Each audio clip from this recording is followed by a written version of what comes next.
Boa noite. A nossa entrevistada de hoje é a doutora Laísa Cavalcante. Mas antes disso, eu queria pedir para você dizer se gostou, dar um like no nosso canal e se inscrever, porque a partir de agora, periodicamente, nós teremos brindes, sorteios, e você só poderá recebê-los, caso sorteada, se estiver devidamente inscrito no canal. A doutora Laísa é médica pela Universidade Federal do Piauí.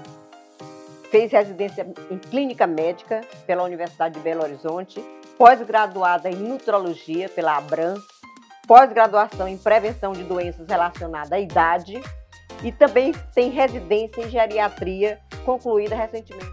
Boa noite, doutora Laísa. É um prazer tê-la aqui no programa, é uma satisfação enorme. Muito obrigada pela presença, certo? O prazer é meu, boa noite a todos. A doutora Laísa é uma médica não muito convencional, né? As pessoas procuram o médico quando estão doentes. Geralmente é assim. Ela não. A gente vai à doutora Laísa, as pessoas vão até a doutora Laísa para prevenir doenças. Não é isso, doutora Laísa? Exatamente. Meu foco principal é em gerenciar saúde, em melhorar a qualidade de vida e o bem-estar dos meus clientes. Me diga uma coisa, doutora Laísa, quem lhe procura mais, as mulheres ou os homens? Mulheres, com certeza, o público é predominantemente feminino. Infelizmente. Por quê? Porque eu acho que a saúde deve vir para ambos os sexos. A gente não deve fazer distinção de sexo no cuidado com a saúde. Mas as mulheres têm uma preocupação, elas se abrem mais cedo para o cuidado com a saúde. Mas será, assim, pelo fato da mulher ter aquela preocupação com o emagrecimento em si, que o homem geralmente tem muito menos, né? Também tem isso, Arlete, mas eu vejo que cada dia que passa os homens estão mais vaidosos e isso eu falo como um elogio, porque eu acredito que eles devem estar mais preocupados também com a questão de estética.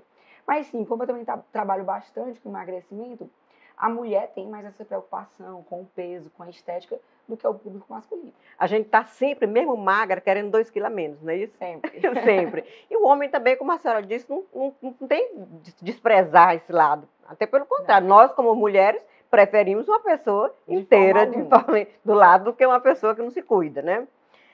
A partir de que idade a mulher ou o homem, no caso, precisa se preocupar em procurar?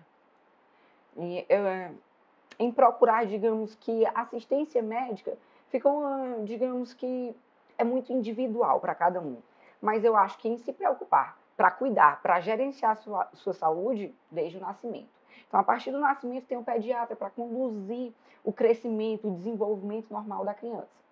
E até a fase de adolescência também o pediatra continua cuidando da criança, do adolescente. Já na fase adulta, eu já recebo pacientes de 15, 16, 18 anos querendo melhorias em relação à saúde, que muitas vezes não estão associadas apenas ao emagrecimento. Às vezes eles querem ter uma qualidade de vida melhor, querem ter um melhor desempenho em algum esporte, querem melhorar o sono. É uma queixa muito comum hoje em dia, o sono. Cada vez mais a insônia aparece mais cedo, fica mais prevalente. Então, eu gosto de dizer que não tem uma idade certa. Eu acho que saúde, assim como alimentação, assim como bem-estar, assim como tudo na vida, tem que ser eu não gosto de chamar de preocupação, tem que ser um estímulo, tem que ser uma busca constante. Então, desde o mais cedo possível, é importante ter o conceito de gerenciamento, de melhoria, de qualidade de vida. Aí, quando chega no seu consultório, a senhora faz uma avaliação bem diferenciada, né? A senhora faz a requisição daqueles exames, porque a gente sabe que o nosso corpo é todo composto de vários milhões de produtos de químicos, né? Sim. Aí a gente nunca sabe o que está lá por dentro, o que está acontecendo. Aparentemente você pode estar bem e por dentro aparecer mediante algum exame, aparecer alguma doença. Aí como é que a senhora faz a sua avaliação para começar a suprir essa carência? Isso, perfeito. Primeiramente, a gente faz uma avaliação da vida. Eu vou querer saber perguntas tipo, qual o trabalho? Que horas acorda, que horas dorme? Quais os pensamentos? Às vezes eu pergunto coisas tão mais delicadas como pergunto quais são os seus pensamentos ao acordar? Porque a saúde mental é mais um pilar da qualidade de vida, do bem-estar. Associado, depois dessa anamnese, depois dessa conversa, depois de entender o cliente que está na minha frente, aí eu peço uma rotina de exames um pouco mais extensa, porque eu busco avaliar a existência de alguma inflamação subclínica e crônica antes que ela venha a se desenvolver alguma doença. E a partir desses exames eu já mostro, já explico, olha, os valores ótimos para isso aqui seriam tais. Vamos trabalhar com algumas estratégias, por exemplo, anti-inflamatórias, vamos trabalhar otimizando sua saúde, para que isso não venha a gerar doenças no futuro. Elas perguntam assim, muito a respeito da quantidade de remédio, de exame que a senhora pede, elas ficam assim, aparentemente surpresas, porque não é comum no consultório médico. Sim. Alguns sim, outros nem tanto, outros vão por causa desse atrativo, que eu acho que não seria o atrativo em si, pela curiosidade em saber como que os exames estão, que eu não acredito que isso seja um atrativo. E com relação a remédios, eu não chamo de remédios, eu chamo de suplementos. Suplemento. Na minha prática clínica, eu uso pouquíssimos remédios. Poucos. Eu uso própolis, que é um anti-inflamatório natural. Eu uso relora, ashwagandha. Então, eu uso muitas coisas que vêm para otimizar a saúde. Remédios muito poucos. O que eu percebo é que a senhora receita medicamentos manipulados. Isso devido à individualidade das pessoas? Devido à individualidade e devido também a nós não termos em farmácias com tanta facilidade fitoterapia. Eu trabalho muito com fitoterapia. O que são fitoterapias? São nutracêuticos extraídos de plantas. São elementos extraídos de plantas. Sim. Que otimizam a saúde, digamos assim. Por exemplo, uma fitoterapia que poucos a conhecem como fitoterapia é o glifage, metformina, que é muito usado em diabéticos. Vale ressaltar que aquilo é um medicamento fitoterápico maravilhoso. E ele é muito comum em farmácias. Então, se eu quero prescrever esse que já existe em farmácias, eu prescrevo o tradicional. Mas quando eu vou prescrever alguma outra coisa, não é pela preferência por manipulados, é porque a gente não encontra nas farmácias tradicionais uma linha tão grande. Em farmácias que eu já visitei fora do país, há variedade de suplementos alimentares, como esses que eu falei, como vitamina C, vitamina D, vitamina do complexo B, relora, ashwagandha, cúrcuma, que é um tempero muito comum. A quantidade desses suplementos em farmácias fora do país é muito maior. Nos Estados Unidos é bem muito. É outra realidade. E você compra na prateleira como quem compra, né? É outra realidade. Óbvio que com orientação sempre é melhor. Com certeza. Então, se eu tivesse acesso a essa possibilidade de prescrição aqui no nosso país, talvez não fosse necessário a prescrição ser exatamente manipulada.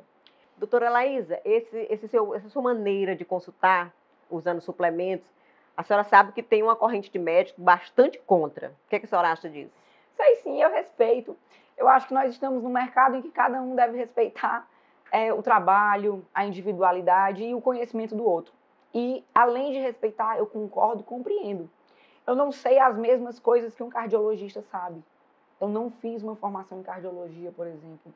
Não fiz uma formação em endocrinologia, não fiz uma formação nessas áreas. Então, eles têm o conhecimento e a formação dele, assim como eu tenho o meu conhecimento e a minha formação. Fiz pós-graduação em nutrologia, fiz outra pós-graduação com o Dr. Laí Ribeiro em doenças relacionadas à idade, prevenção de doenças relacionadas à idade. Fiz vários cursos na área de medicina esportiva. Depois estudei até mesmo, fiz uma formação em coaching integral sistêmico, porque eu comecei a visualizar que o maior empecilho para os meus clientes era foco e disciplina. Muito mais do que o cuidado com a saúde, faltava neles consistência. E aí comecei a trabalhar com esses pilares que envolvem coisas além de uma prescrição. Tenho que entender meu cliente muito além do que prescrever e dar a dieta ideal para ele. Tenho que entender se aquele ser que está na minha frente vai conseguir seguir aquela dieta e aquela prescrição. E mais importante que isso, individualizar para ele, motivá-lo. A motivação é algo que falta às vezes. E é importante, né? Sem motivação você não faz nada na vida, né? Não fazemos nada, não nos levantaríamos da cama pela manhã. Então falta, digamos que essa constância. Muito mais importante, às vezes, do que a teoria, do que a prescrição individualizada para cada um, é eu conseguir despertar nele a atenção, o cuidado e a importância que ele deve ter para com a saúde dele. O investimento. Alguns visualizam como um gasto. Outros visualizam como uma perda de tempo, eu chamo de investimento. Investimento financeiro, investimento de tempo, investimento que eu consigo fazer com que os meus clientes tirem do seu tempo diário para ir à academia, o investimento que eu trabalho muito para que eles se conscientizem em relação à meditação, isso é um investimento de tempo, isso não é um gasto. Eu acho que a grande informação que a gente precisa tirar é que nós temos que investir na nossa saúde. Investir tempo, investir conhecimento na nossa saúde. Concordo. Levando em consideração ainda que a senhora falou em Dr. Lai Ribeiro, eu já assisti alguns vídeos do Dr. Lai Ribeiro, a senhora parece que é uma seguidora da filosofia de vida dele, né? Sim, sim. Como também outros, chamado Dayan Siebra, se não me engano, segue também o mesmo rito, né? Sim. E me diga uma coisa, voltando ainda, eu sei muita coisa do Dr. Lai Ribeiro, porque eu costumo estar, de vez em quando, olhando na internet, no YouTube, né? As coisas que ele posta lá, os vídeos. Eu queria saber da senhora o seguinte, nós vamos começar a falar agora das medicações que a senhora passa. A questão da mulher que está começando a necessitar do hormônio, né? A partir de que idade ela começa a ter uma decadência hormonal? Para poder fazer, eu não sei como é que a senhora fala, se é uma modulação ou é uma reposição hormonal e se há diferença entre uma e outra? Pergunta bem polêmica. Vamos lá. A Sociedade Brasileira de Ginecologia e Obstetrícia, ela não recomenda, no caso, a modulação hormonal, que é o chamado. E ela recomenda, no caso, a reposição hormonal, que seriam feitos com hormônios sintéticos, e não existe uma idade específica. Isso seria avaliado por meio de exames. O que eu preconizo, o que eu pratico em consultório, às vezes, para quem eu vejo necessidade, para cliente que eu visualizo necessidade, seria uma modulação hormonal. Seriam usados hormônios idênticos, digamos, ao que já existem esses hormônios em farmácia tradicional, não precisa mais ser manipulado, pode ou não, mas seria progesterona mesmo, base, Estradiol. que existe, estradiol, estriol, que já existem em farmácia convencional. Existem algumas diferenças em relação à terapia de reposição hormonal que é recomendada pela Sociedade Brasileira de Ginecologia e Obstetrícia. Só que para eu entrar em detalhes aqui, vai ficar mais complicado para o nosso cliente que está nos escutando, para o nosso espectador. De fato, o que nós podemos dizer é que, para eu definir a idade, eu não tenho como dizer. Eu não consigo definir a partir de 30 anos. É impossível. Eu não sei quais 30 anos aquela paciente viveu. Eu não sei qual a qualidade de vida que ela teve durante aqueles 30 anos. Eu sei que, de fato, a partir dos 50, todas vão ter um declínio. Vários fatores interferem, digamos que, nesses níveis de hormônios. Hoje existem substâncias que são chamadas de xenoestrógenos ou disruptores endócrinos. Eles vão lá e ocupam os locais onde o hormônio iria lá e iria causar o seu efeito, iria fazer sua atuação no organismo. É um substituto do hormônio? Não, ele é um poluente. Poluente, entendi. Certo? Então, ele é algo que bloqueia a ação do hormônio. Por que eu estou introduzindo esse conceito?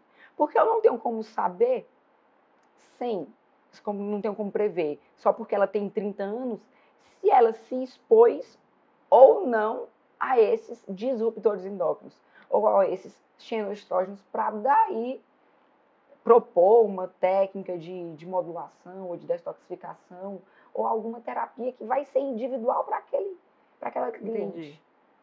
E no caso, por exemplo, da modulação hormonal, tem algum empecilho, algum tipo de doença pré-existente ou caso de câncer em família, que tem uma relação muito grande, eu ouço os médicos falarem que tem uma relação muito grande entre quem tem precedente de câncer na família, quem tem doenças pré-existentes, que não pode fazer essa dosagem hormonal, essa reposição ou modulação, como a senhora falou. A Sociedade Brasileira de Obstetrícia e Ginecologia, a terapia de reposição hormonal é proscrita. No caso, a gente poderia fazer uma análise mais completa, poderia avaliar geneticamente pela paciente para saber se ela existe, se ela tem predisposição genética ou não a vir desenvolver alguma doença. Mas aí, não tendo, não corre perigo também nenhum de... Eu gosto de dizer que do câncer é uma doença multifatorial. Entra Então, também a parte emocional, o entra a estilo parte de vida, emocional, né? entra estilo de vida, entra dieta, entra atividade Não só, física, não só a entra inúmeras hereditariedade, outras né? coisas, entra a hereditariedade, E entra não só hormônios a e não só. hereditariedade, né? Então a gente tem que avaliar quem está na nossa frente. Se eu pego um cliente que já faz tudo errado, e a primeira coisa que eu vou fazer não é uma prescrição hormonal. A primeira coisa que eu vou fazer é a conscientização de que ele está fazendo tudo errado. E ele está tendo um estilo de vida que pode vir a desenvolver um câncer. Eu vou conscientizá-lo no cuidado em relação à saúde. O maior ganho que a gente tem de qualquer coisa, de uma consulta, de uma conversa, é a conscientização. Com certeza. Todo o restante é o plus. Eu chamo de cereja do bolo. O bolo em si é a conscientização. Depois que a conscientização está bem formada, depois que o cuidado com a saúde, que o autocuidado, que o gerenciamento da própria saúde está bem formado, aí a gente pode entrar com coisas a mais. Entendi. Não vale a pena prescrever suplementos, prescrever hormônios, prescrever nada se não tiver uma dieta, uma atividade física, um sono e bons pensamentos. É um conjunto, né? É um conjunto. Aí falando também em outras substâncias que a senhora suplementa, pouca gente sabe que a gente tem deficiência também com a idade de vitamina D, de cálcio, de proteínas de modo geral, de enzimas, coenzimas, Sim. né? Então, como é que a senhora faz a medição da carência desses componentes químicos para receitar depois? A carência desses componentes, alguns eu consigo medir em sangue, por exemplo, vitamina D, vitamina A, vitamina B12.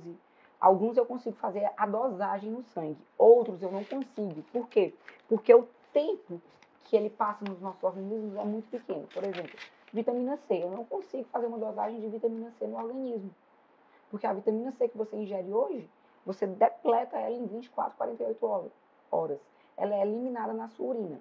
Então, eu não consigo fazer a dosagem de todos os elementos.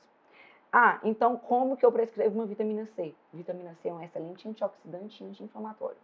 Eu avalio alguns outros exames que me dão base ou que me dão indícios para eu ver se aquele paciente se beneficiaria com o uso de vitamina C ou de vitamina D. Ou seja, eu vejo se ele tem tendências, tem um perfil inflamatório mais elevado, tem uma dislipidemia, e aí sim eu usaria. No caso por exemplo, é muito comum na mulher também nódulos na tireoide, né? Detectado o hormônio da tireoide, também tem um suplemento adequado para tireoide? A reposição de hormônio da tireoide seria feita com o próprio hormônio, não com suplementos. Existem alguns suplementos que poderiam ajudar, auxiliar. A gente sabe que o hormônio da tireoide que é formado por iodo, por tirosina. Então, a suplementação desses dois poderia ser benéfica. Mas aí tem que avaliar os níveis de TSH, T4 livre. Aí, o hormônio, no caso, o Lugol. O que seria o Lugol? O Lugol é o iodo.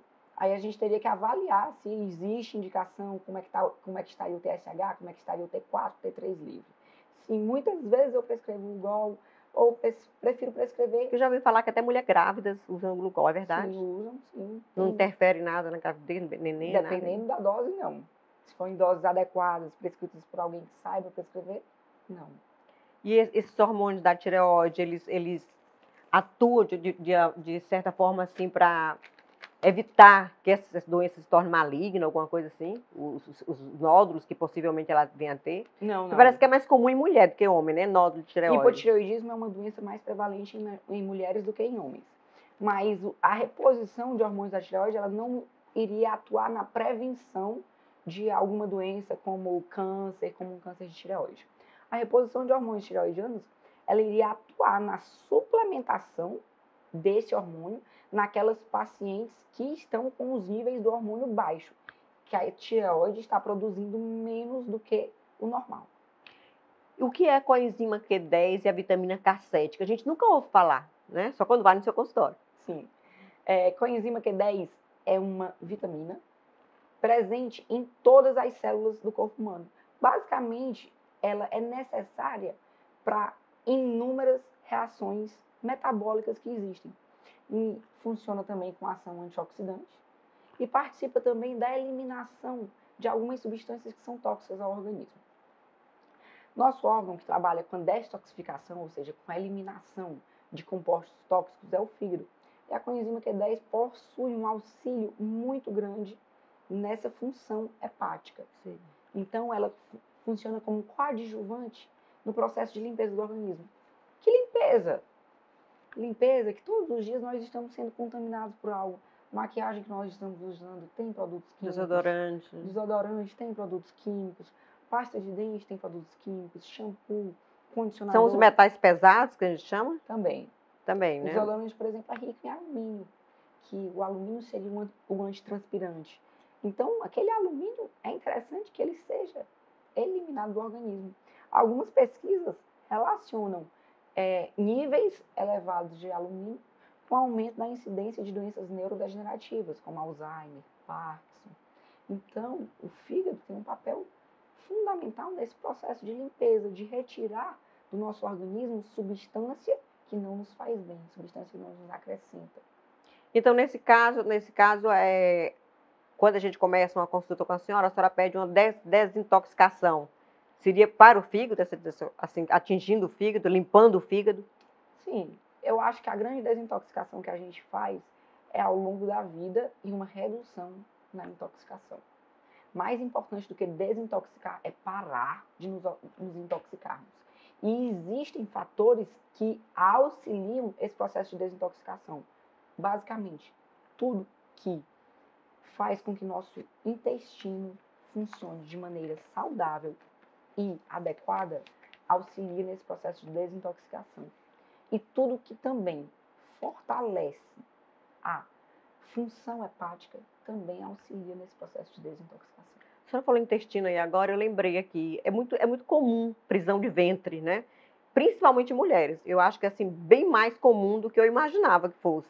Eu vejo todo mundo reclamar, e é um problema sério se não tratado devidamente, né, doutora Laís? Sim. E o grande problema, o grande mal que essa constipação causa, é que aquele acúmulo de fezes no intestino, quer queira ou não, eles estão sofrendo decomposição. Comida, os alimentos estão sofrendo decomposição por bactérias. Isso faz com que aumente uma coisa que chama LPA. Esse LPA é absorvido na corrente sanguínea e gera uma intoxicação crônica, o que predispõe a doenças. Então, a constipação é algo que deve ser vista com mais importância. A função intestinal, o hábito intestinal tem que ser regular, tem que ser diário, tem que ser adequado. Alguns estudos não, isso é fato já sabido na ciência, mostra que Parkinson, alguns anos antes do Parkinson, os pacientes, quando vai avaliar a história prévia desses pacientes, eles eram pacientes constipados. Eles eram pacientes que não tinham um hábito intestinal regular. Mostrando isso, só nos evidencia a importância disso. Sem falar que dá mal-estar, né? Pode gerar uma diverticulite, Sim. né? Vê o caso do presidente, está meio complicado por causa de problema de fezes no intestino grosso, Sim. né? Inúmeras O dele não doenças. sei se tinha prisão de ventre, mas foi uma perfuração que causou um problema sério que mexe com isso também. A constipação pode ser o reflexo de uma disbiose. O que é disbiose? No nosso intestino nós temos bactérias boas e bactérias ruins. A disbiose é quando o número de bactérias ruins é superior, é predominante em relação ao número de bactérias boas. A constipação pode ser secundária a isso, assim como também pode ser secundária a uma dieta com baixa ingestão de fibras. Outra causa muito comum de constipação é desidratação. Mas nós nos preocupamos, às vezes, com coisas que são passos mais altos, que são degraus mais altos, mais elevados, e não nos preocupamos com o básico.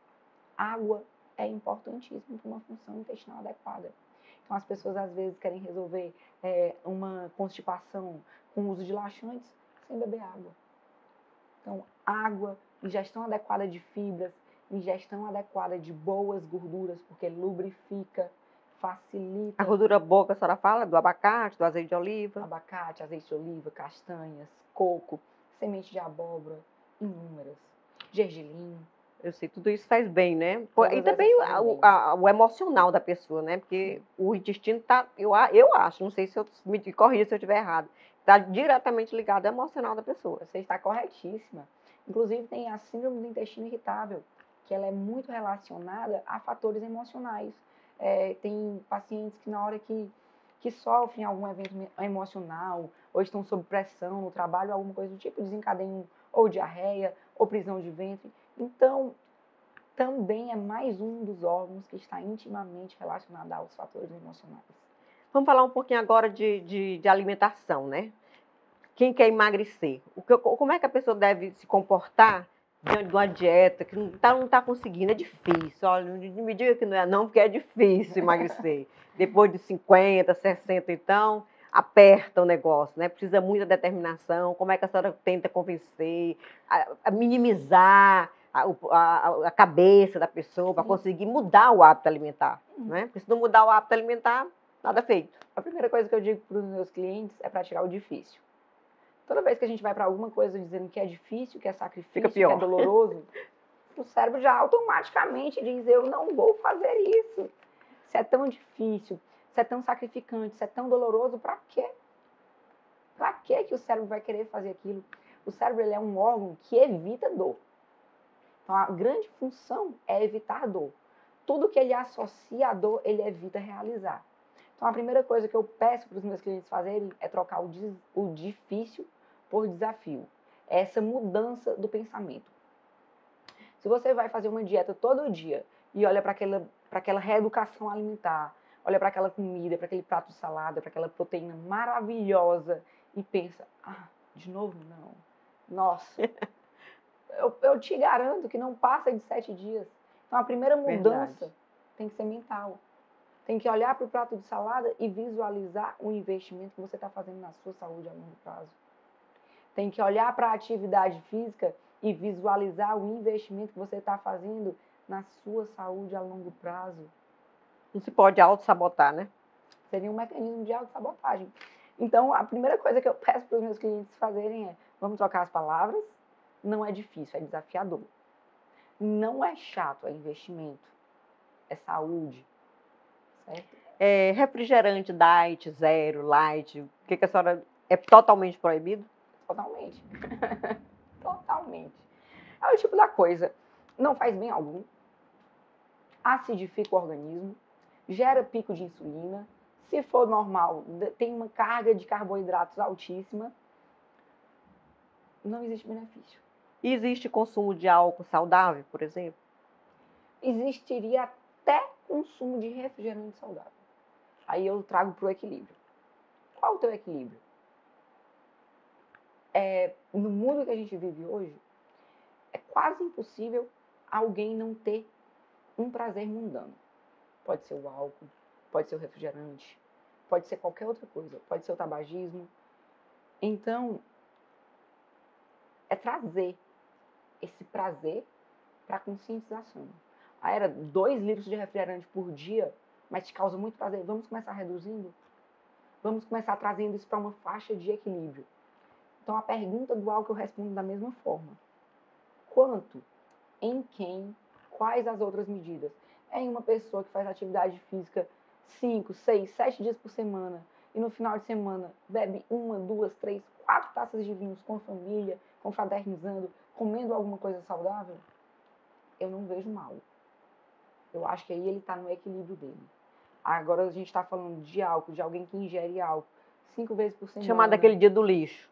Pode ter um diazinho para relaxar. O dia do lixo, né? Aí depois volta para a vidinha saudável. Então, eu não gosto nem sequer, eu sempre venho trabalhando para uma mudança mesmo de palavras do que a gente fala. Difícil, é desafiador. É dia do lixo? Não, não é dia do lixo.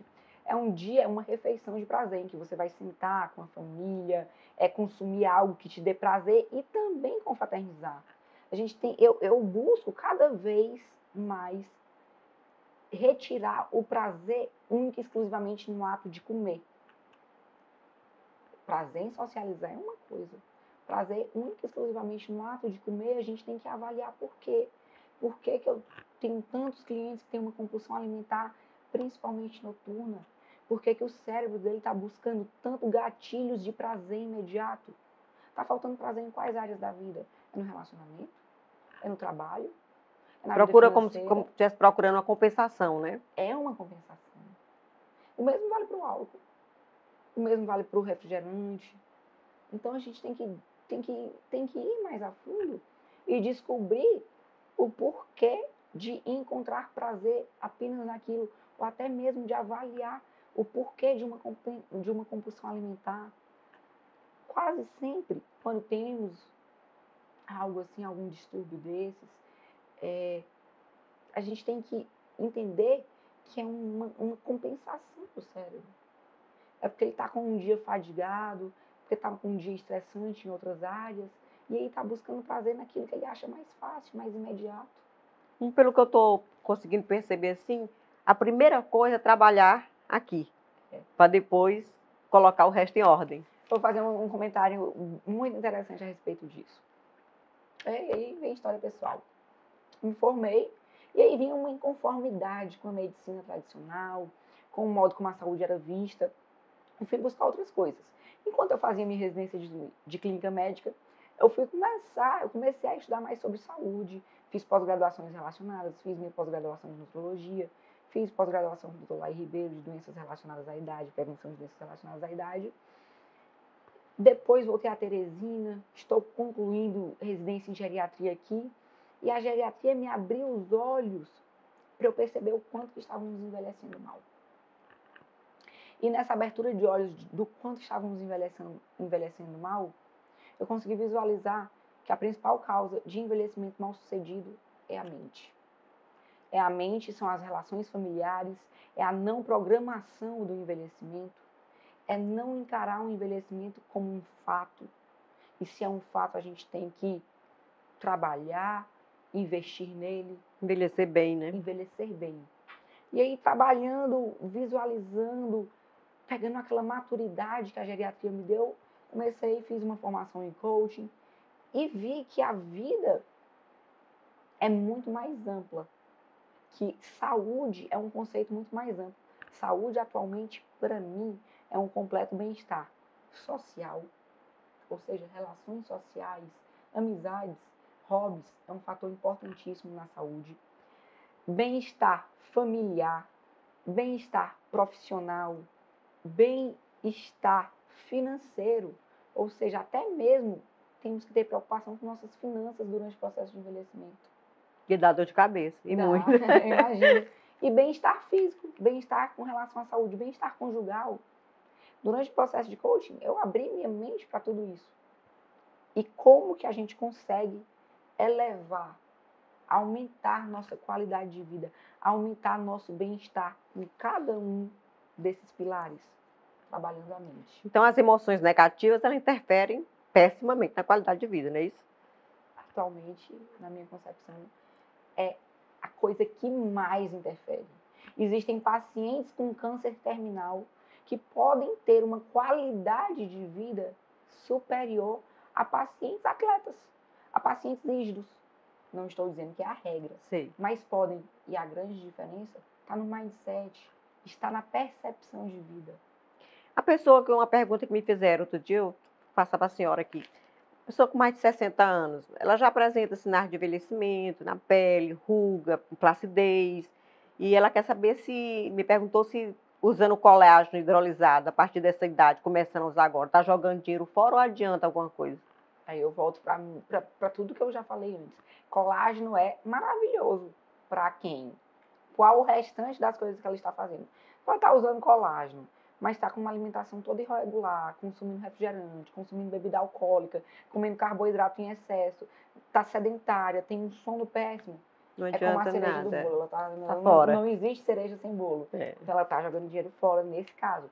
Mas se ela é uma paciente que ela se preocupa, que ela cuida da saúde, que ela pratica atividade física, que ela tem uma alimentação balanceada, equilibrada, o colágeno é um excelente suplemento e pode vir a contribuir nesse caso. Nós acabamos de sair do Natal, né, das comemorações, muita festa e tudo, e nesse período as pessoas costumam se exceder um pouco, né?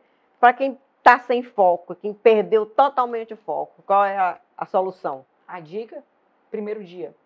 Primeiro dia tem que ser vencido, certo? Então, não adianta querer perder os 6 quilos, 5 quilos que você ganhou em um dia, em um mês ou em 10 dias. Mas aquele ciclo vicioso de se alimentar mal, o sedentarismo, ele tem que ser rompido. Então, quanto mais cedo você fizer o primeiro dia, melhor. Vou usar aqui uma analogia. Correr uma maratona, completar os 42 quilômetros de uma maratona, é fácil. O dia da maratona é o dia mais fácil de todos. O difícil é o primeiro dia de treinamento, de preparação. Acordar às 5 horas da manhã, ir lá, correr primeiro os primeiros 5 quilômetros, depois correr mais 4 quilômetros, e no dia seguinte descansar, ter uma dieta saudável e manter essa rotina. O dia da maratona é maravilhoso, é facílimo. Problema não, o desafio são os meses que antecedem a maratona. São os meses de preparação. Doutora Laís, eu passaria mais 1h30 aqui conversando e não faltaria assunto, tá entendendo? O nosso tempo está esgotando. Eu queria lhe oferecer esse presentinho aqui, em nome do programa e da Gráfica Zenit, que é a nossa companheira. Obrigada. E lhe agradecer pela presença, pelos esclarecimentos. Obrigada, que foram maravilhosos, eu tenho certeza. Foi um prazer. Muito obrigada, senhora. Boa noite a todos. Boa noite. Antes de concluir o nosso programa, eu queria pedir a você que dê like se você gostou da entrevista. Queria pedir também que você se inscrevesse no canal. Vamos ter brindes periodicamente sorteados aqui e só quem estiver devidamente inscrito vai participar do sorteio. Queria avisar também a você que tem empresa, que tem o seu produto e queira que seja divulgado aqui no nosso espaço, do Carlete Convida, você pode entrar em contato com o telefone que está aí na tela. Boa noite.